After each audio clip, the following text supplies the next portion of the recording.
Yang saya ingin tanyakan ini Buya, satu, apakah aku, kamu, dan kita itu hanyalah ilusi dari diri kita sendiri? Ada tradisi di Indonesia, tutur kata anak-anak kepada orang tua itu tidak boleh mengatakan aku, tapi menyebut nama dirinya. Namanya anak itu namanya Hasan. Ini filosofis bahasanya. Namanya Hasan. Nggak boleh, Pak, aku mau pergi. Dilempar sama piring.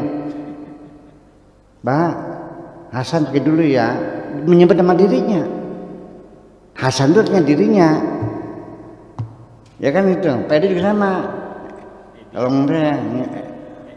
mau Edi mah gitu. Menyebut dirinya. Itu sopannya begitu. Nah ketika bilang aku itu nanti kalau udah gede udah jadi dokter bilangnya. Sama orang. Makanya ketika aku itu menggantikan Hasan, makanya kata ganti orang, seperti itulah. Atau juga dasarnya bukan karena mengganti, tapi karena tidak tahu namanya. Ya kita sebut aja karena orang ketiga namanya dia. Ya kan begitu. Kamu, Anda, dalam bahasa Jawa lebih lengkap, bahasa Sunda apalagi. Ya, kalau banyak bahasa Indonesia kan kamu saja. Kalau bahasa Jawa kan ada sampean, ada panjenengan, apalagi? Ada Dika. Betul nggak? Sira, koe. Awakmu. Kalau bahasa Sunda, anjeunna. Lebih kaya bahasa daerah kita, bahasa lokal kita daripada bahasa Indonesia. Nah itu namanya kata ganti orang. Nah bahasa Arab kata ganti orang namanya domir. Dod mim ya ro, domir, domirun. Jamaknya domair. Jamaknya domair. Makna domir itu apa? Hati nurani. Domir itu hati nurani. Aku, kamu. Jadi artinya kalau kita menyebutkan domair itu hati nurani, kita ingat satu, la ilaha illallah. Saya tandai, la ilaha illallah.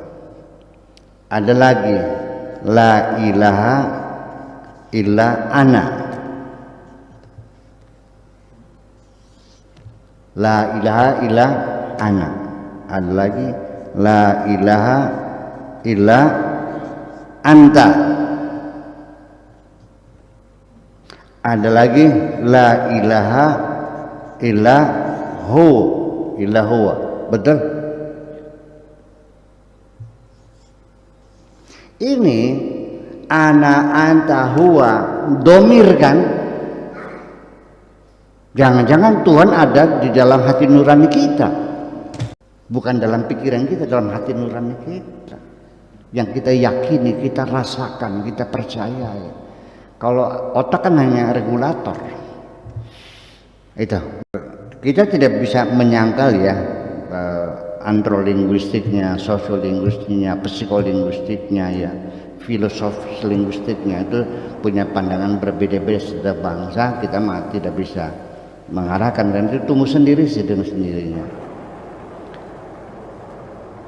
Ada kesan dalam bahasa Indonesia padahal aku dan saya kan sama seperti kata ganti orang, tapi kalau bilang aku kan agak ngerasa sepertinya agak sombong. Aku mana sih, saya itu lebih lembut. Jadi kalau sudah begitu masalahnya, kita kembali kepada antrolinguistiknya, antropologi bahasa itu sendiri yang menentukan makna itu kemana arahnya sesungguhnya. Ini kita aja mendalam. Oke. Kemudian setan dan jin itu, jujur, Anda pernah lihat jin enggak? Mas Arif. Pernah melihat malaikat enggak? Enggak katanya. Tetapi kan kita merasakan keberadaan setan-setan jin itu dalam diri kita sendiri. Seperti gelombang suara Dan itu juga gelombang-gelombang yang berbeda, jin di mana, setan, tidak berbenturan. Manusia, jin, setan, iblis dan sebagainya, gandaruwo, wewen, mungkin banyak juga sih. Ya kan, itu komunitas-komunitas itu semuanya kan gelombang. Nah, itulah makanya berbenturan enggak, jadi antar manusia juga sama sebetulnya mah. Makhluk frekuensi juga. Makhluk gelombang juga.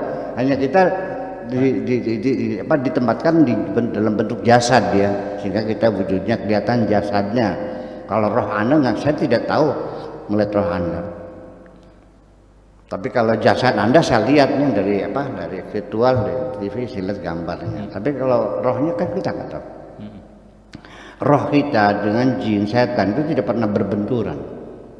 Ya, AM dengan FM pernah benturan enggak? Enggak.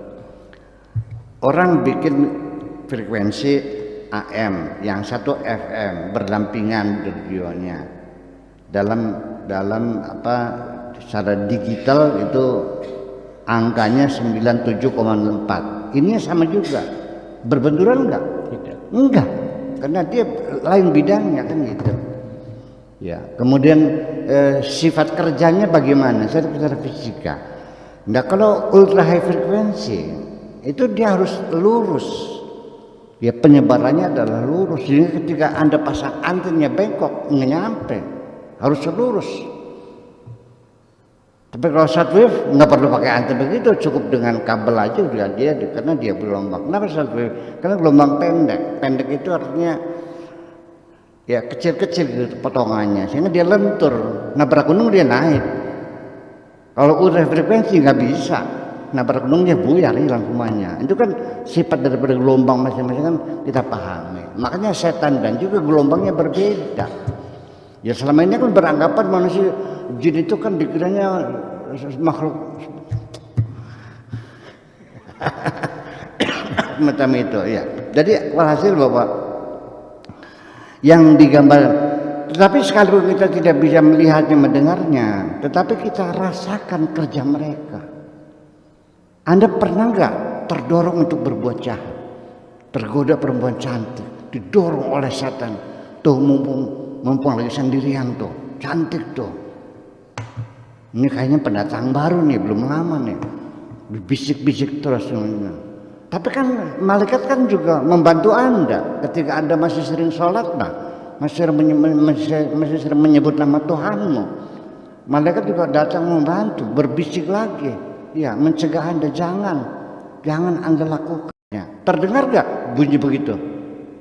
Terdengar dong. Terjadi dialog di dalam diri Anda sendiri antara setan dan malaikat, berantem berdialog. Nah, ketika dalam pertempuran dalam diri Anda itu hampir kalah Andanya, sudah lutut bergetar, jantung berdebar, ingin berzina dengan perempuan, Anda sudah menduga akan kalah. Segera, jangan malu, jangan segan, panggillah Tuhanmu, minta pertolongan, itu saja persoalan. Ya. Kemudian apa lagi? Tentang jalan menuju titik nol ke iya, ketiadaan. sekarang begini aja. Sekarang Anda sudah fana belum? Udah hilang belum? Nah, ketika Anda disanjung orang, merasa seneng nggak?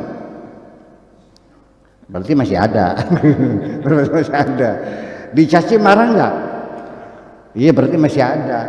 Ketika Anda sudah dicaci, disanjung sama, kaya miskin sama, sakit sehat sama, berarti Anda sudah mencapai tingkatan kekosongan atau kehampaan, bahwa Anda sudah tidak ada, yang ada hanya Tuhan Anda saja. Tapi jangan diterusin, nanti kita dituduh pandeisme, dituduh wahdatul wujud, nantinya kayak Sakiti Jenar dibunuh orang lagi nantinya. Terima kasih, gitu aja. Ya Rasulullah, ya Nabi, laka syafa'at.